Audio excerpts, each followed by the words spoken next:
Hey guys, it's Lexi, and welcome to episode 11 of the podcast. So today I've got an almost finished object to show you, some updates on whips, and exciting new UK acquisitions. So let's jump in. All right, so just really quickly, today I am wearing the Highland Home Vest by Alice Dunn Smith. I have the pattern in front of me, so I'm just going to refer to it here quickly. So just a few points of interest about the vest. It's worked in the round from the hem upwards to the armholes. Back and front are worked flat from the armholes to the shoulder. It's a double moss texture along with twisted rib and cables. So as you can see, it's a really pretty textured knit, and it's sort of nice because it was my first garment project. I had gone to the Springfield Sheep and Wool Festival. I'm not exactly sure if that's the name of it. I'll pop it up somewhere with the proper name of it is. But anyway, it's the big wool, sheep and fiber festival in Springfield, Massachusetts. It's held at the Big E Fairgrounds every year in November. So yeah, I was shopping the show and I had come across this booth. This vest was worked up as a sample and they had a lot of Donegal yarn available. So I sprung for it and I'm really glad that I did. It's a really great layering piece. As you can see, I have it over a long sleeve kind of thermal piece here and I love it. So I will say the pattern was a little bit convoluted, probably because this was my first garment that I had ever knit. So it was a bit challenging, to pick. There's a lot of texture going on, a lot of stitch intricacy, and anyways, I got through it and I'm really proud of it and it's a beautiful knit. So I do recommend the pattern, but maybe not as your first garment. Moving on to my first almost finished object. Guys, I came so close to finishing this Augustins #1 sweater. This is how much I have left. Really, it's just a little bit of the sleeve and the cuff, as you can see here. It's really not that much more to go. Unfortunately, I ran out of the main heavy merino color from Knitting for Olive.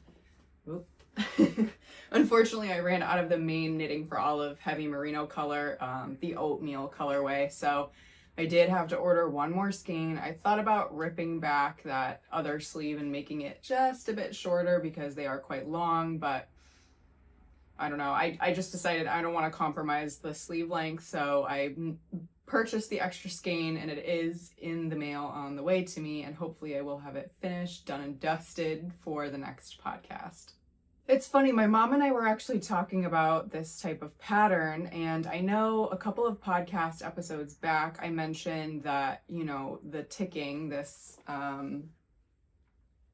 this dotting throughout the body here is often referred to as fleas, and actually one of you guys gave me a little bit more information about it, and I believe it comes from Scandinavia. It's like a traditional type of colorway stitch pattern.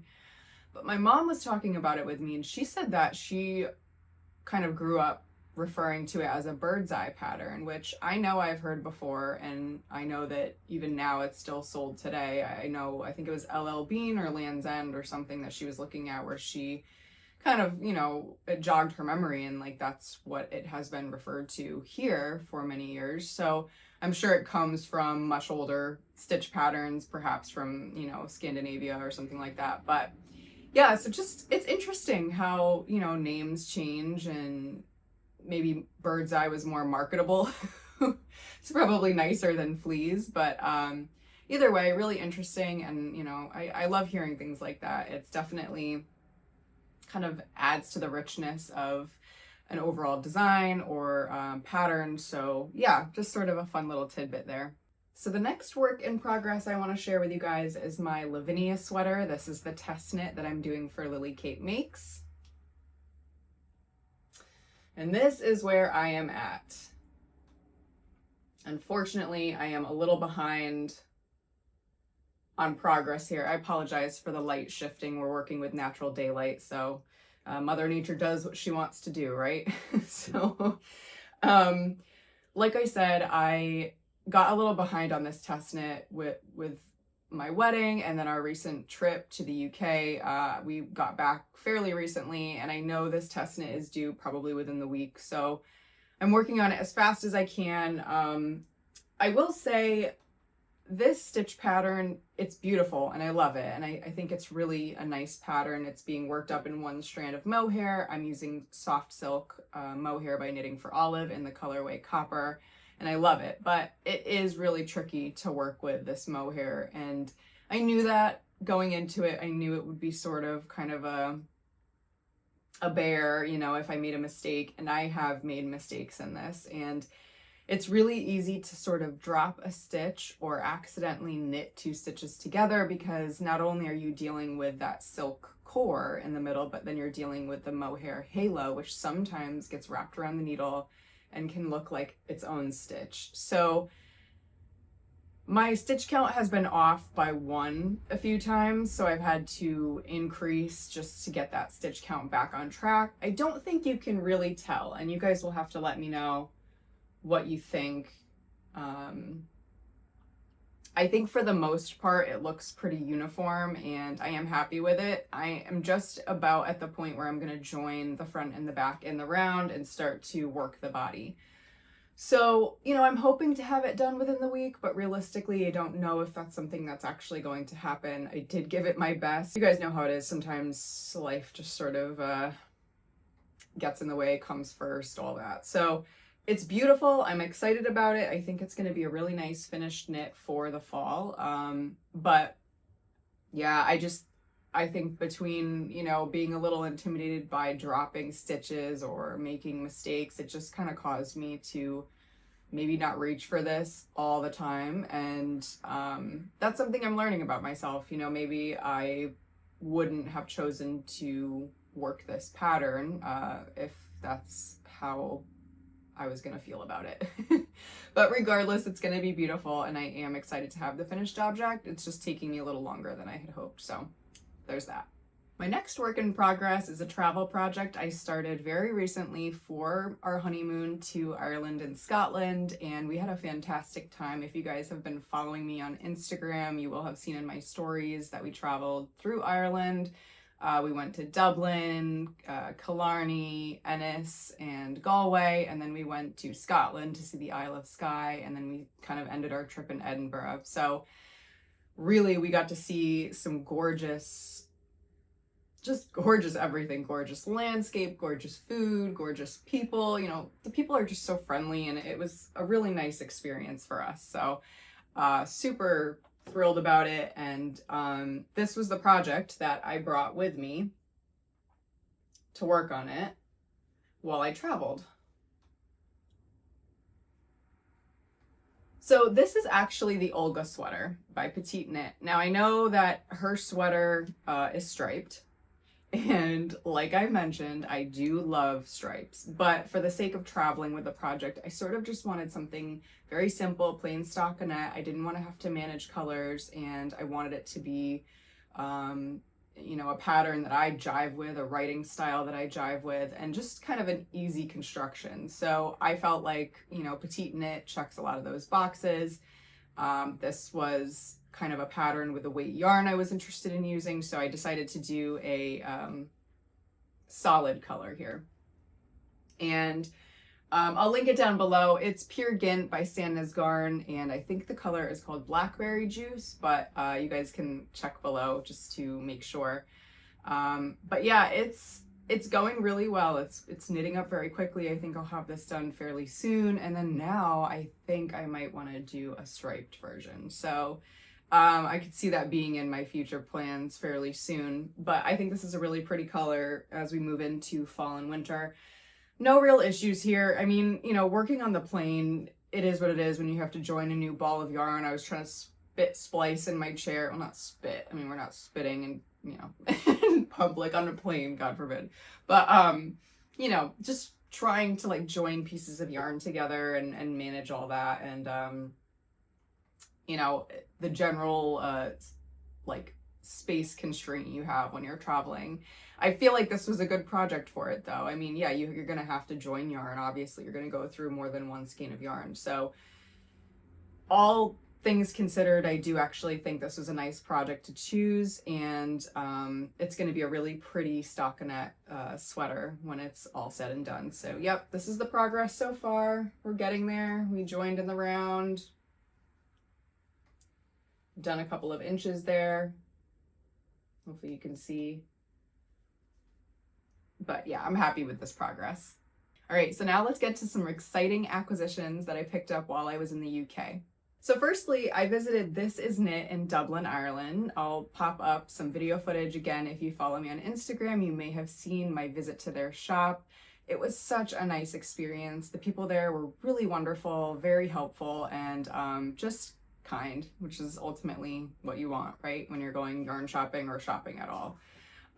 So there was a lot to choose from, a lot of really neat hand-dyed things, but I wanted something that really kind of represented Ireland in our trip to Ireland. So I ended up going with Donegal Wool Spinning Company.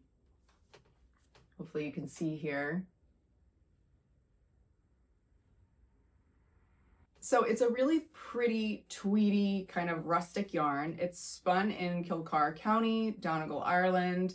It's 100% wool. Let's see, 100 grams, 218 yards or 200 meters, 2-ply. And the gauge roughly is 20 stitches by 26 rows, is 4 inches or 10 centimeters. And this is the shade number 3757. I don't know if there's a name for this shade. But anyways, it's really pretty. It's got some kind of flecks of tweed you can see running through it. And I just felt like this was perfect for Ireland, right? Green, it's so green there, and just beautiful. So I'm thinking to do maybe a cardigan or a simple pullover. I was again looking at PetiteKnit patterns, just kind of trying to figure out what would, work in terms of like the weight of yarn that I chose. So maybe the Eva cardigan. I'm not too sure though. If you guys have suggestions, or if you've worked with this yarn before and you've done something that really stood out in your mind, I would love to hear your suggestions. I probably won't do something textured like I did with this. This also is a type of Donegal yarn. But because it's so light in color, I think it allowed the texture to shine through. But I think it'd be a bit of a waste to do, really intricate cables and stitch work if I'm gonna work with, this like dark green yarn here.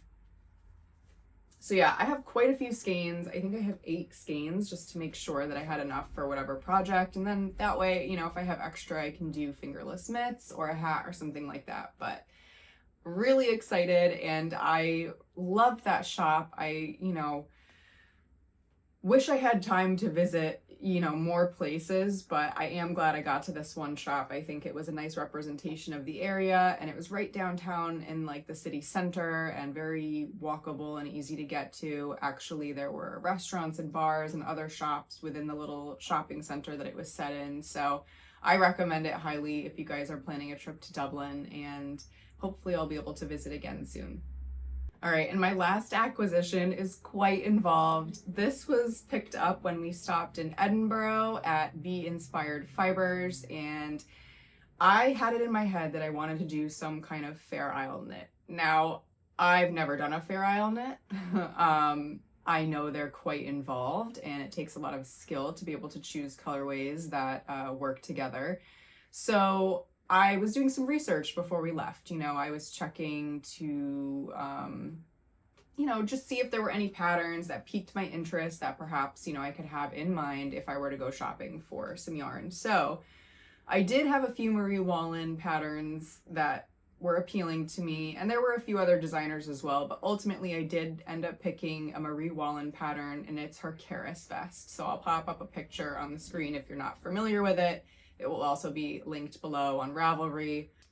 All that to say, she did a collaboration with British Breeds for the colorway that's shown in the vest. So it wasn't something that I was necessarily expecting to be able to get because, it was a colorway that she did specially with the brand. It probably was limited edition. So realistically, I was thinking of using Jamieson's, their Shetland Spindrift. I have it in front of me, so I'm just sort of reading here. I just felt like that was a really meaningful brand to go with. I think they have a wonderful array of colors. Everything is, you know, made in the Shetland Isles, which is really special. I mean, we didn't get out to Shetland. Actually, it's quite a journey to get there, which would have required a lot more time in Scotland, but we did get to the Isle of Skye, and just to be seeing how wild and gorgeous it is out there was very inspiring. So, like I said, I stopped at Be Inspired Fibers, and the shop owner there was so lovely.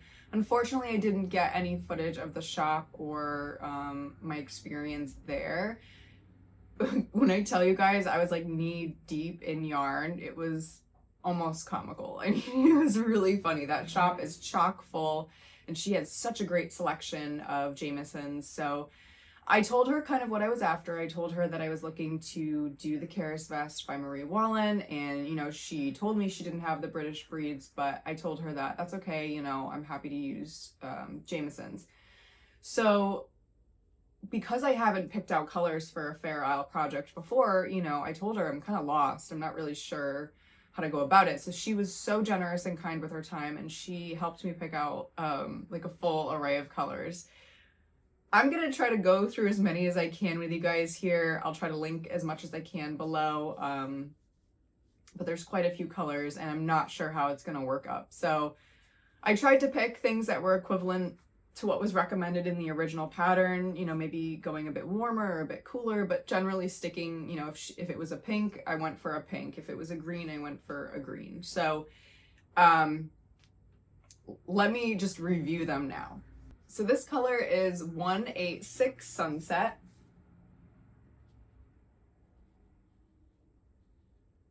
This color is 107 Magget or Maget. I'm sorry, I don't know how to say that, so forgive me.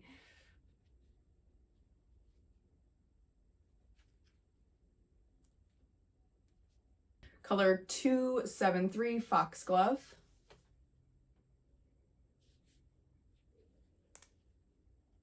Color 815 Ivy.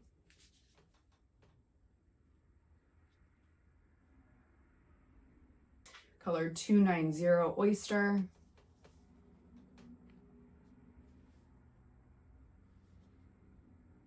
Color 234 Pine.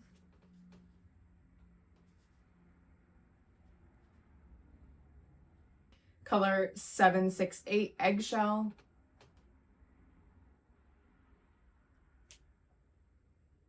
Color 274 Green Mist.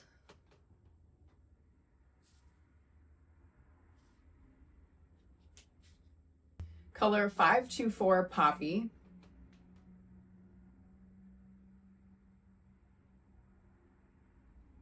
Color 1160 Scotch Broom.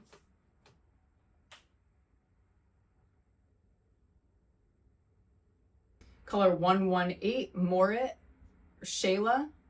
The name is cut off here, so sorry about that. Color 105 Eset.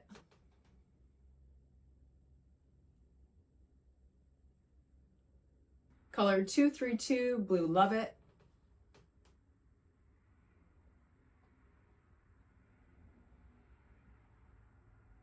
Color 1140 Granny Smith.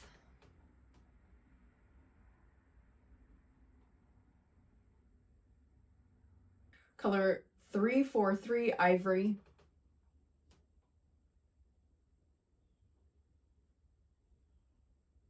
All right, I think that's it.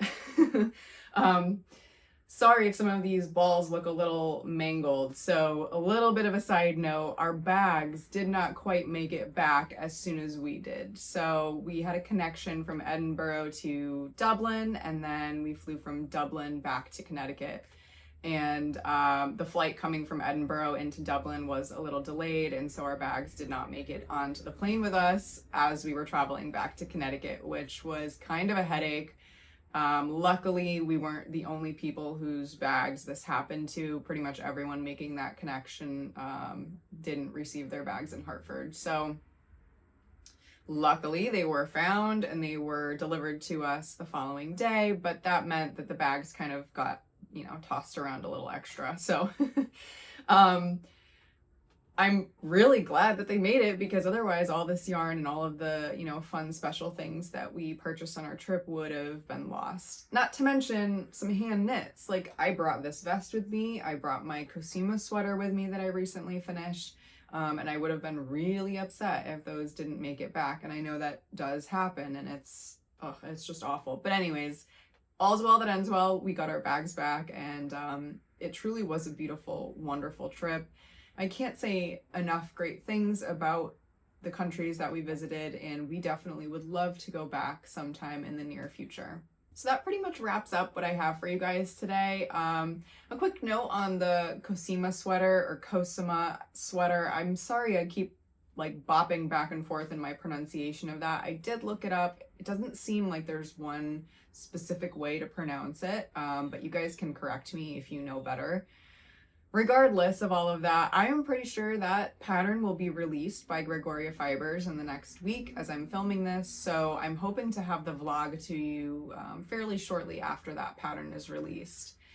So keep an eye out for that. That's exciting. And yeah, if you guys have any comments or questions about my trip, or what I experienced, or what I purchased, or any of the projects that I'm working on, please feel free to drop me a line down below. You can always reach out to me on Instagram. I'll pop my username up for you guys once again. But thank you so much for being here, for clicking on this video, for liking, and for subscribing. I really appreciate your presence on my channel. And with that, I'll see you guys in the next one. Bye.